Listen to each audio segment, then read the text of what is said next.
Hey guys, my name is Raven Phoenix and welcome to the Structure of Man Learn to Draw the Human Figure from your Mind Training course.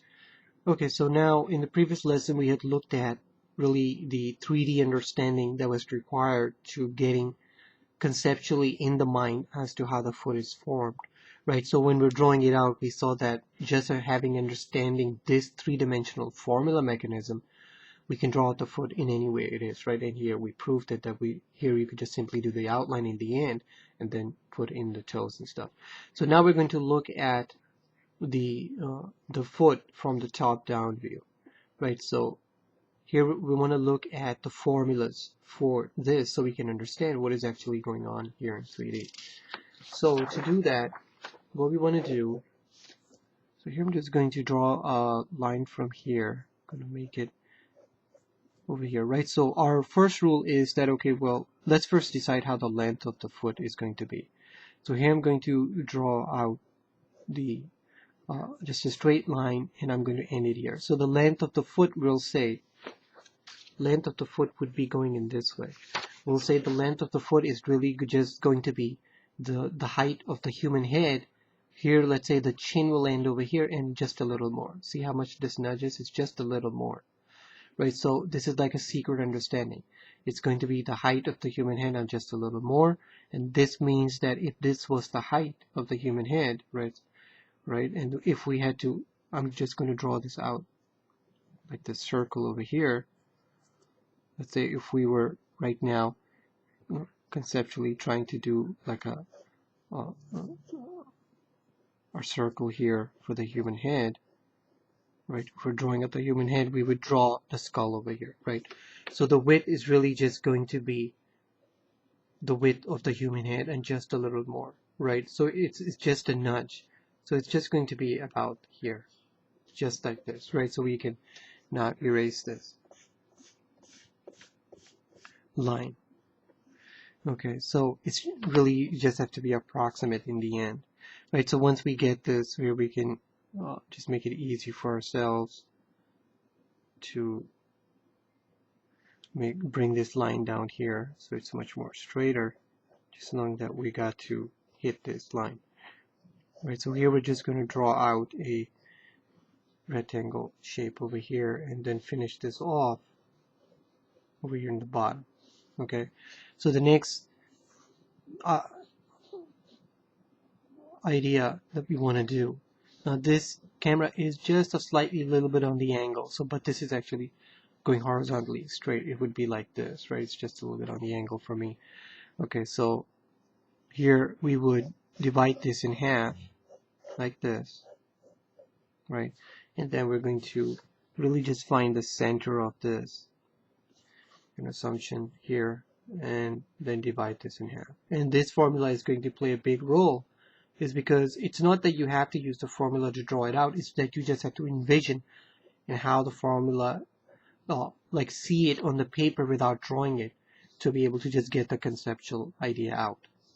Right, so what we want to do is we're actually taking a different approach here, where we're really just going to take apart this 3D idea and put it onto paper. Right, so here we're going to now divide this in half again over here like so, and then divide this in half about here. Okay, so what we want to do is we want to take a look at this nudge over here. Right, so in this idea of the formulas, we're now going to be looking at the top-down view. So basically, this nudge is going to be over here. I'm going to make that as an assumption, right? This is over here, and we also know for the other side, for the area of the toe, we're going to get another nudge over here, right? So we already had decided that if this was the center, we're going to come back over here, right? So if this was from here to here was the center, I'm going to come back to the left to make this curve line over here, right? This is the line we're talking about over here. This is what we did. And then over here, this line is obviously just going to curve out and go in this way, right? So visually you can see how in the idea for the formula we're putting this together. So you'll see that this was the center and it's really over here a little bit over here to the center. Okay, so once we have this, we know that over here, this guy here, where does he really need to go? So here, we're going to say that, okay, well, when you have the center over here, right when you have the center, you're going to go like this, and then you're going to come back over here just like this, and this will give you like this piece of bone that sticks out, and it's going to go kind of like this, and it's going to go near here over here. Okay, so it's just going to be like this, and it's going to go all the way in the back, right? So what we did was, from here we're saying that this bone is really in three-dimensionally going like this, and it's going back, okay, this guy over here.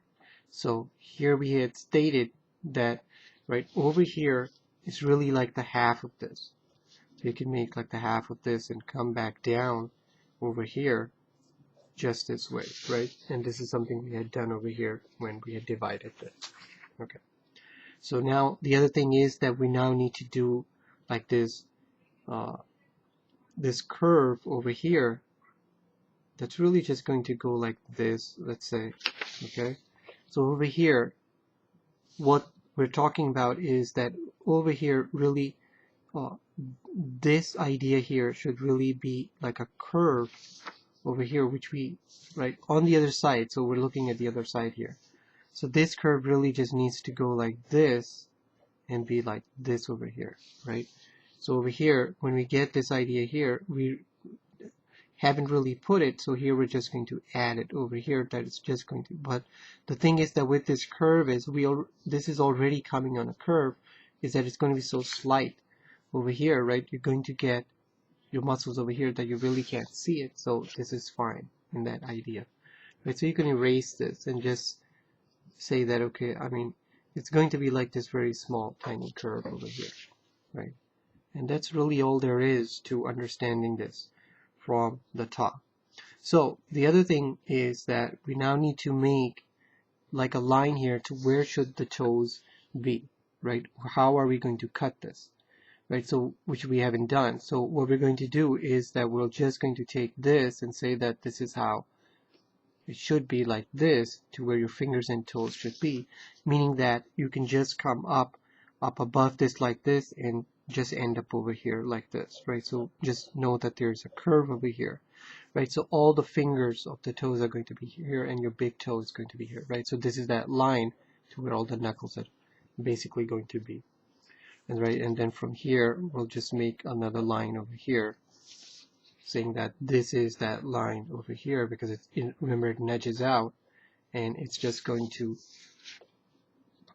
be like this and going kind of inwards, right? Because you're going to get that area over here, and this is where that area is, right? So the only thing left now is this joint over here, right? So this joint over here is going to be nothing more than just taking this idea and coming down a little more, right? And you're going to come out a little more from here and just put this block of wood about here, and then halfway of this we can just add this piece of wood over here,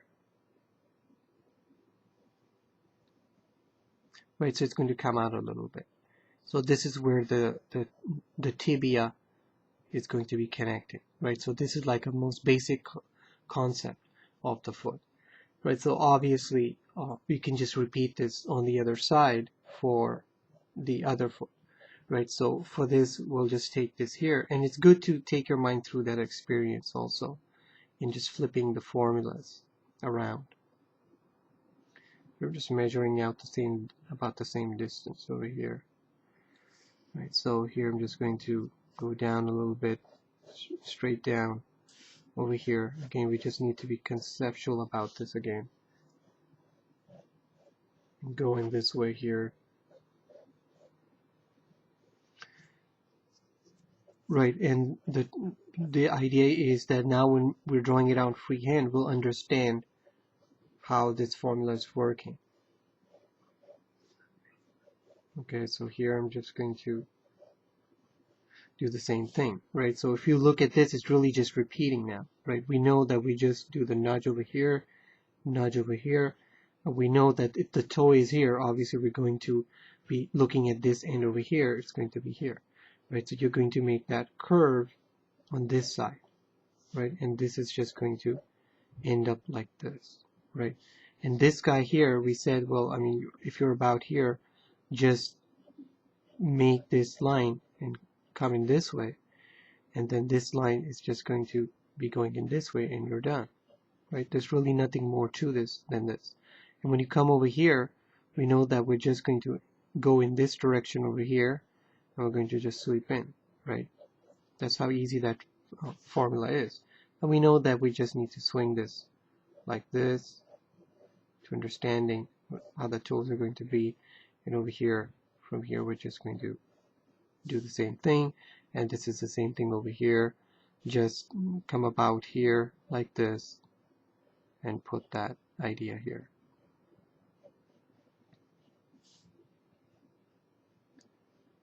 Okay, right, so here just sketch that more out.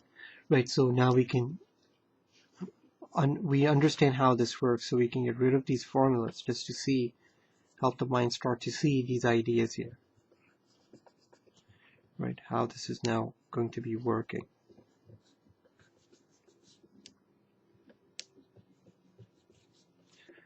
Okay.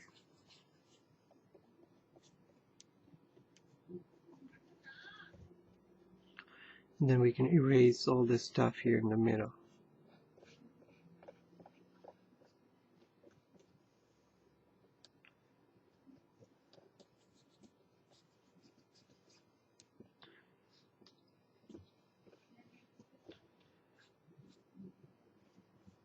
Okay, now you can see how the foot is going to be looking like, right, with the using their formulas. So this just start to make sense in that 3D idea as to how we were able to form that from the top. Okay, so what we'll do in the next lesson is we're going to look at this from the side view. We can understand this a little more better, right? So this is going to be the right, and this is going to be the left. Okay, so I'll see you in the next lesson. Thanks.